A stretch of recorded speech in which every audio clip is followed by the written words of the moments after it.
Ah, smells like off season.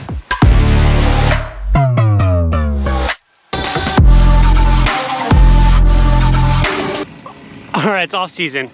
Where do we even start? I think that's the biggest question for a lot of people when it comes to off season.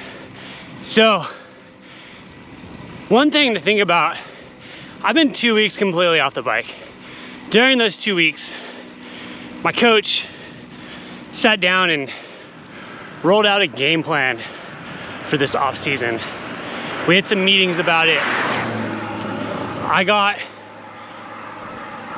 to see the plan, talk through the plan, have 2 weeks to kind of like sit and meditate on it and prepare myself mentally for it.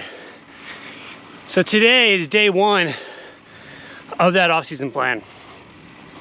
One thing to make your off-season really go smoothly and really go well and get the most bang for your buck is to actually sit down and think of a plan. You know, my athletes, some of them, depending on what level of coaching we do, some of them, like, I sit down and we go through an off-season plan. Others, we might not sit down and go through it, but I definitely plan one out for them. So I know what to do with our off-season. And this is all gonna be partly, actually it's mostly gonna be planned off of their goals and their events coming up. Because really, that's what the off-season is for. It's to prepare yourself for the demands of the next season, which in my case is 2023. So the plan is super important. Figuring that out, otherwise you can be aimlessly just riding your bike, which that isn't a bad thing either. I mean, if you're not into like the whole structured training thing, I get it. But I think the biggest thing is like this winter, or right now it's fall technically, although the leaves haven't changed.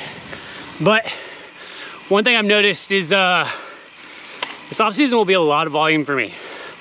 A little bit more than I've done years past. One of the things we realized this season was like, just didn't get a proper base in. And to work at that level, you know, racing against World Tour guys, dude, they're doing it. There's no shortcuts. Just gotta do it. Get it done. So I know this first block, I think my biggest week is 20, 21 hours.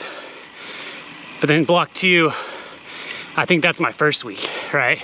And then my third week would be like 25 hours, 24, somewhere in there. And then January is gonna be my biggest month with I think like 27-hour weeks. So, but I got a plan. I know what I'm gonna be doing moving forward. So that's something I would encourage you to do the off season. And there's obviously more things as well. Let me explain those.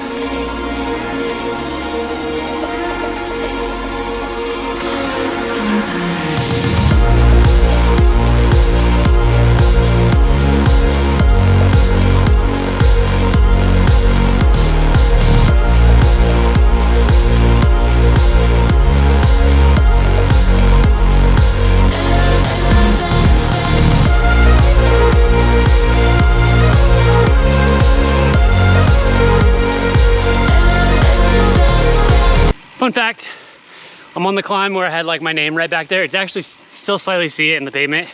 This is also the feed zone climb from the Maryland race. And this is where Michael Matthews went nuclear to try to get away and go across the breakaway. And that ended a lot of people's days. Blech. But anyways, fun facts with Chaz.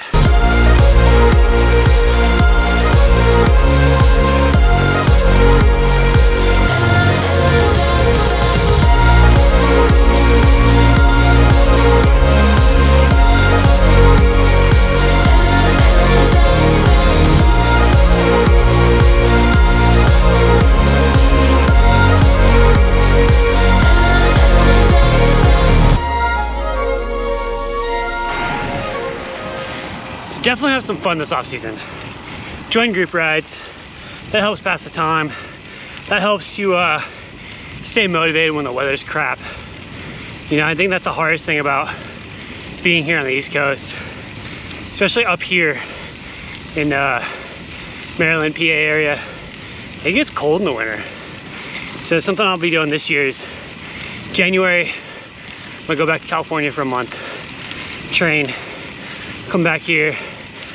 Then I might go back in February for some early races, and again, warmer weather. But, you know, that's part of it. Other things, have fun on Zwift. A lot of guys Zwift. I try to be outdoors as much as possible, but Zwift group rides are fun. Racing adds in a fun little mix. Yo, the craziest thing just happened right now. Tree just like fell off in the woods. You know, in that Geico commercial, if a tree falls in the wood, does it make a noise? It totally did. I heard it. It was like, help, I'm falling, boom, and it crashed. Sad day. Oh, where was I? Oh yeah, the off season. See, I mean, you can take the off season as serious as you want. The cool thing about it is it really does set the tone for the next year. I mean, if you're someone who like isn't into racing but just want to be fit, you know, just have some fun in the off season. Don't go super structured or anything. Just go out, long rides with your friends, enjoy it. If you're someone who's racing, I would definitely build a lot more structure in. You know, I think for the first literally 8 to 12 weeks of my plan, I'm doing just zone 2 stuff. A little bit of tempo, not a lot. You know, new studies are coming out, finding that riding easier more might actually be beneficial. You look at like Sepp Kuss, for example, that kid, it's not kid anymore, but he just does 25 to 30 hour weeks during the off season. No intensity.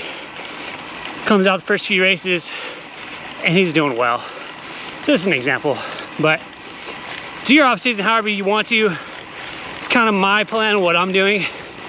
So enjoy. See you guys on the next one.